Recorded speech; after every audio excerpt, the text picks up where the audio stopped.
बिस्मिल्लाहिर्रहमानिर्रहीम। अस्सलाम वालेकुम। आज का नावल है मुझे कहना नहीं आता। तो चलिए स्टार्ट करते हैं।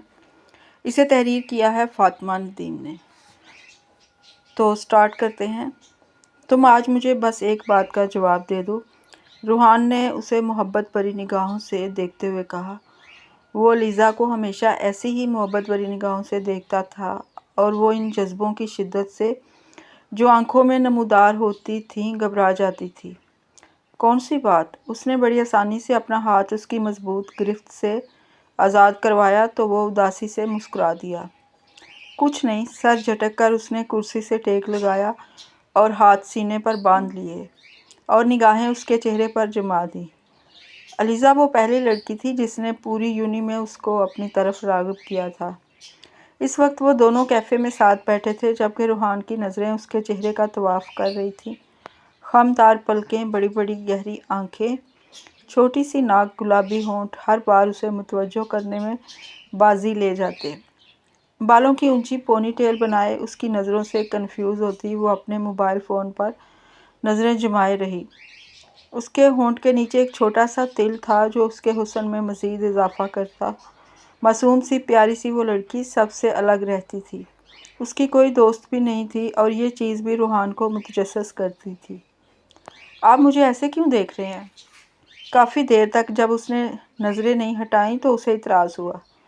दिल चाह रहा है, उसने नज़रें हटाए बगैर जवाब दिया। मेरी क्लास है, मैं जा रही हूँ। उसने अपना बैग और फ़ोन उठाया तो वो फ़ौरन सीधा हुआ। नाराज़ तो नहीं हो गई? क्या लगता है होना चाहिए? अलीज़ा ने अब्रू उचकाए। वो तो मज़ीद फ़िदा हुआ। मैंने तो ऐसा कुछ नहीं कहा जिससे तुम्हें इतराज़ हो, उसने नरूठेपन से कहा। आपकी क्लास नहीं होती? हर वक्त घूमते रहते हैं। अपना बैग कंधे पर डालते हुए कहा। क्या बीवियों वाला स्टाइल था? फ्री कब होगी? उसने उसकी बात नज़रअंदाज की। इस क्लास के बाद। उसने मुतला किया और वहाँ से चली गई। यूनी में आज फर्स्ट ईयर वालों का दूसरा दिन था। सारे सीनियर्स का इरादा रैगिंग का था और रूहान अली भी उसमें शामिल था। सारे सीनियर्स ने काफ़ी कुछ फर्स्ट ईयर की क्लास में तैयार रखा था जो उनको परेशान करने के लिए काफ़ी था। एक लोहे का बड़ा सा डब्बा उन सब पर गिराया जा चुका था जिसमें हर तरह के कीड़े मौजूद थे। पूरी क्लास में चीखने की आवाज़ें आ रही थी।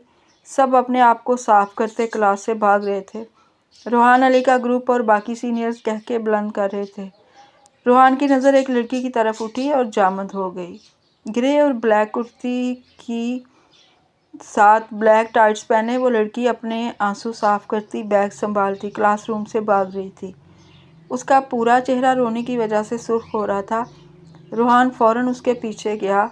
उसे पुकारने की जगह उसने बस उसके हर एक अमल को बगौर देखा।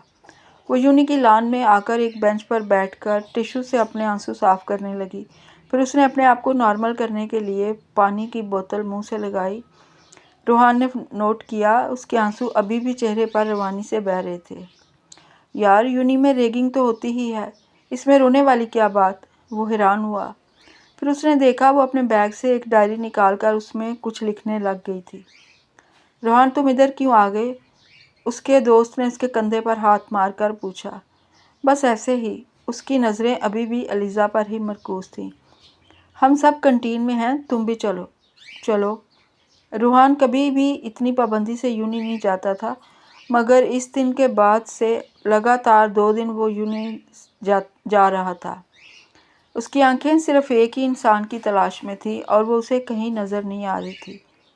वो लान में अपने दोस्तों के दरमियान घास पर बैठा था जब उसकी नज़र सामने बेंच पर बैठी लड़की पर ठहर गई। पर्पल और पिंक कलर की कुर्ती में मलबूस, ऊंची पोनीटेल बांधे वो एक बहुत प्यारी और मासूम सी लड़की थी जो इधर उधर नज़रें घुमाए न जाने किसकी तलाश में थी। 2 दिन में रूहान ने उसका नाम और नंबर वगैरह सब अपने तवस्सुत से हासिल कर लिया था। उसने देखा वो लड़की उठी और उसकी गोद से एक डायरी ज़मीन पर गिर गई और उसे पता भी न चला। वो लान अबूर करके कहीं जा रही थी। तुम लोग बैठो, मैं अभी आता हूँ। रूहान अपने दोस्तों को इतला करके उस बेंच के पास आ गया और डायरी उठाई और खोल कर बैठ गया। उसे पता था ये कम नामुनासिब है, मगर उसे इस लड़की की ज़ात में इस हद तक दिलचस्पी हो गई थी कि सारे इखलाक बलाए ताक रखते हुए उसने डायरी पढ़ना शुरू की। मम्मा ने मेरे साथ अच्छा नहीं किया, पता नहीं क्यों वो हमेशा मेरे साथ बुरा ही क्यों करती हैं। जब मैं उनके पास कपड़े प्रेस करने का पूछने गई तो उन्होंने गुस्से में मुझे बहुत बुरा भला कहा और गिलास भी खींच के मारा। उफ, गिलास मुझे बहुत ज़ोर से लगा और कांच पाँव में भी घुस गया। बहुत दर्द हुआ, लेकिन मैंने पापा को नहीं बताया। वो तो वैसे ही घर में थके हुए आते हैं, मेरी वजह से परेशान हो जाते। अपने पाँव पर पट्टी बांधकर मैं सो गई। मम्मा आप मुझे छोड़कर क्यों चली गई?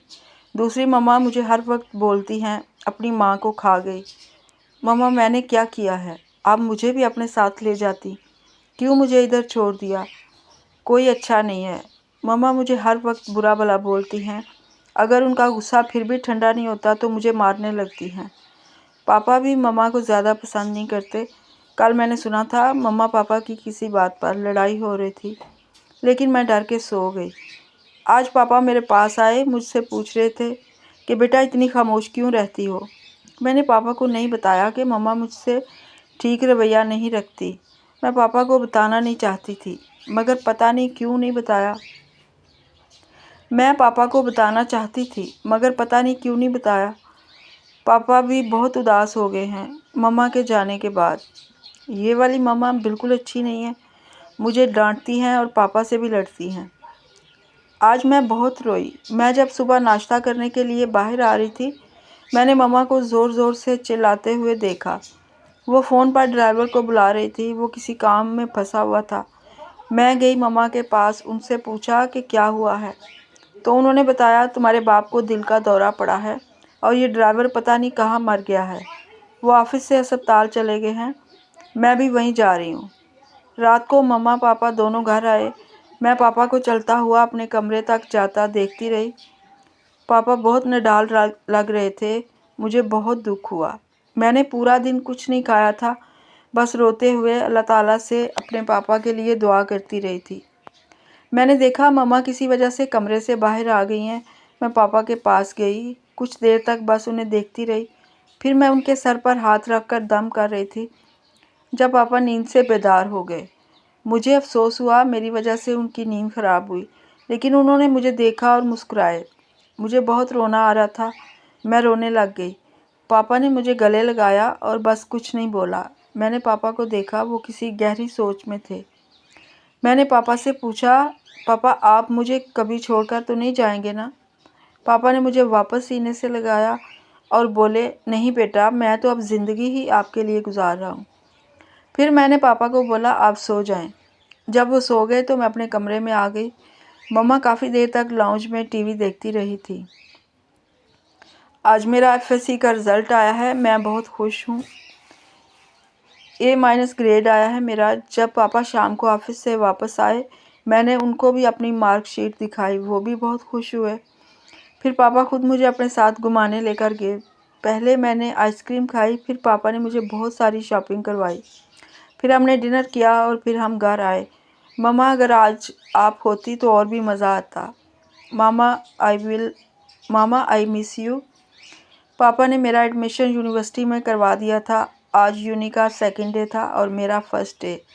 यूनी बहुत अच्छी है, सब टीचर्स भी अच्छे हैं, लेकिन पता नहीं क्यों और कैसे लास्ट क्लास में एक बड़ा सा डब्बा खुला और उसमें से बहुत सारे कीड़े निकले। मैं बहुत डर गई थी। इतने ज़्यादा और गंदे कीड़े थे और सब पूरी क्लास में फैल गए थे। मुझे तो खौफ आने लगा कि कहीं हम सब किसी कब्र में तो नहीं आ गए। लेकिन फिर कुछ स्टूडेंट्स को कहते सुना कि हम जूनियर्स के साथ रैगिंग हुई है। ऐसा बिल्कुल नहीं होना चाहिए यूनी में। मैं तो इतने सारे कीड़े देखकर रोने ही लग गई। आज मैं यूनी नहीं गई। कल रात मैं बहुत रोई। मम्मा ने मुझे फिर मारा था। वो पता नहीं क्यों समझती हैं कि जैसे हर चीज़ में मेरा कसूर है। अब हमारी काम करने वाली का बेटा बीमार है और वो काम पर नहीं आ सकी, तो इसमें मेरा क्या कसूर? मगर मम्मा ने इस बात पर भी मुझे ही मारा। पहले तो मैं बहुत रोई, मगर फिर मैंने घर का सारा काम किया। उफ, मेरे कंधों में बहुत दर्द हुआ। मगर रात देर तक मैं ही पूरा किचन साफ़ करके सोई। मम्मा आप मुझे अपने पास बुला लें। वो उसके लिखे लफ्ज़ों में इस कदर महव था कि यूनी का लॉन तकरीबन खाली हो चुका था। उसके सारे दोस्त जा चुके थे। उसने अपने चेहरे पर हाथ लगाया। वो बेयकीन हो गया। वो रो रहा था। उसने अलीज़ा के हर दुख को उसके लफ्ज़ों के ज़रिए महसूस किया था। उसने डायरी बंद की। घर जाने के इरादे से उठा तो सामने उसकी नज़र अलीज़ा पर पड़ी। वो हैरान हुआ। वो इधर उधर भागती किसी चीज़ की तलाश में थी। ओह, ये डायरी! उसका ध्यान फ़ौरन डायरी पर आया। वो भागकर दूसरी तरफ जा रही थी जब रूहान ने उसे पुकारा। एक्सक्यूज़ मी, मिस अलीज़ा नूर। यस, वो फूले हुए सांस के साथ बस इतना ही बोली। आप ये तो नहीं ढूंढ रही? उसने डायरी की तरफ इशारा करते हुए कहा। जी, मैं यही ढूंढ रही थी। थैंक्स। उसको अपना नाम सुनकर हैरानी नहीं हुई, क्योंकि डायरी के फ्रंट पेज पर ही उसका नाम लिखा था। अलीज़ा थैंक्स बोलकर वापस मुड़ गई और रूहान ने उसके साथ कदम मिलाने शुरू किए। कौन से ईयर की स्टूडेंट हैं आप? वो जानकर अनजान बना। First year. उसने वैसे ही डायरी सीने से लगाए सामने देखते हुए जवाब दिया। कौन सी फील्ड सेलेक्ट किया आपने? दोबारा बात करने का बहाना ढूंढा। इंजीनियरिंग। फिर मुख्तसर जवाब। ओह वाह, सेम। रूहान ने चहक कर कहा। कुछ देर और दोनों साथ चलते रहे। फिर अलीज़ा अपनी गाड़ी के पास जाकर रुकी। रूहान ने उसे मुस्कुराकर देखा। वो बगैर कोई रद्द-ए-अमल ज़ाहिर किए कार में बैठी और चली गई। नहीं मम्मा, कुछ नहीं, बस जब तक मैं सोऊंगा नहीं आप यहाँ से जाना नहीं। रूहान ने आंखें बंद की और अपनी मम्मा का हाथ अपनी आंखों पर रख लिया और सोने की कोशिश करने लगा। रूहान अपने घर में सबसे ज़्यादा अपनी मम्मा से अटैच था और उसकी मम्मा भी उसके लाड उठाने में कमी नहीं छोड़ती। रूहान के पापा अली एक कामयाब इंजीनियरिंग फर्म के मालिक हैं। रूहान इकलौती औलाद होने का भरपूर फ़ायदा उठाता और अक्सर अपनी बेजा ज़िद पूरी करवाता। अली साहब का सिर्फ एक ही ख्वाब था कि रूहान जल्दी से अपनी पढ़ाई मुकम्मल करके फ़र्म ज्वाइन कर ले, ताकि उनके कंधों पर से बोझ कम हो जाए। रूहान की पढ़ाई ख़त्म होने में बस कुछ ही टाइम बाकी है। लास्ट ईयर में वो है, बस अब इसे एग्ज़ाम देने हैं। आज वो पूरा दिन सिर्फ अलीज़ा के बारे में सोच रहा था। वो उसके असाब पर पूरी तरह हावी हो चुकी थी। वो खूबसूरत और हैंडसम पर्सनैलिटी का मालिक है। काफ़ी लड़कियों ने उससे दोस्ती की कोशिश की थी, मगर वो ऐसा तरीके से सबको टाल देता था। मगर ये लड़की अलीज़ा नूर, वो उसकी तरफ बहुत ज़्यादा मुतवज्जो हो रहा था। उसको उससे हमदर्दी भी थी। वो अपनी सौतेली माँ की बेजा ज़्यादती बर्दाश्त कर रही थी। उसको सिर्फ उससे हमदर्दी नहीं थी, वो उसकी तरफ खींचता था। उसने सोचा कि वो कल उससे दोस्ती करेगा। हेलो लीज़ा, कैसी हो? वो दूसरी क्लास से लॉन में उसी मखसूस बेंच पर बैठा उसका इंतज़ार कर रहा था, मगर जब वो तीसरे पीरियड तक वहाँ नहीं आई तो वो अपने दोस्तों के हमरा कैंटीन में आ गया और वो उसे सामने एक टेबल पर अकेला बैठा देख फ़ौरन उसके पास चला गया। अस्सलाम वालेकुम। उसने झींप कर हेलो के जवाब में सलाम किया। वालेकुम सलाम। मैं इधर बैठ जाऊँ? उसने भवें उचकाकर पूछा और उसके जवाब देने से पहले ही उसके बराबर वाली कुर्सी पर बैठ गया। वो बस हैरानी से उसे देख रही थी। कैसी हो तुम? उसने उसकी आंखों में बगौर देखते हुए पूछा। बिलाशुबा उसकी आंखें बहुत खूबसूरत थीं, मगर अलीज़ा की आंखों में रूहान को उदासी की रमक नज़र आई। ठीक हूँ, उसने रूहान को अपनी बड़ी बड़ी आंखों से घूरते हुए जवाब दिया। रूहान वाइट टी शर्ट और उसके ऊपर ब्लैक जिपर के साथ ब्लैक पैंट पहने अपने वजीहा चेहरे के साथ बहुत हैंडसम लग रहा था। लंच कर लिया? रूहान ने उसे दिलचस्पी से देखते हुए बेतुका सवाल किया। जी। फिर मुख्तसर जवाब। Can we be friends? Trust me, I will never hurt you. क्या हम दोस्त बन सकते हैं? मेरा यकीन करो, कभी हर्ट नहीं करूँगा। उसने उसकी आंखों में बहुत उम्मीद से देखते हुए पूछा। I don't like to make friends. मुझे दोस्त बनाना नहीं पसंद। उसने नज़रें झुकाकर जवाब दिया। Reason behind this dislikeness. इस नापसंदीदगी की वजह? उसने अफसोस से बमें उचकाकर पूछा। No one stay forever. कोई भी हमेशा साथ नहीं रहता। उसने उदासी से कहा। But I will try my best to always be with you. Please trust me. लेकिन मैं तुम्हारा साथ देने की हमेशा कोशिश करूँगा, मेरा यकीन करो। रूहान ने दोबारा पुरउम्मीद लहजे में कहा। उस खामोशी को मैं हाँ समझ रहा हूँ तुम्हारी। जब अलीज़ा काफ़ी देर तक कुछ न बोली तो रूहान ने मुस्कुराते हुए कहा। अलीज़ा के चेहरे पर हल्की सी मुस्कुराहट आई। तुम बहुत प्यारी हो, रूहान ने अलीज़ा को देखते हुए कहा। अलीज़ा झेंप गई। मेरी क्लास का टाइम हो गया है, मैं जा रही हूँ, उसने कुर्सी से खड़े होते हुए कहा। दोबारा कहाँ मिलोगी? रूहान ने पूछा। लॉन में, अलीज़ा ने इत्तला दी। ओके, मैं इंतज़ार करूँगा, रूहान ने कंधे उचकाकर कहा। व्यूअर्स, इसका दूसरा पार्ट नेक्स्ट वीडियो में इंशाल्लाह अपलोड किया जाएगा, तो काइंडली इंतज़ार कीजिएगा और वीडियो को लाइक भी कीजिएगा।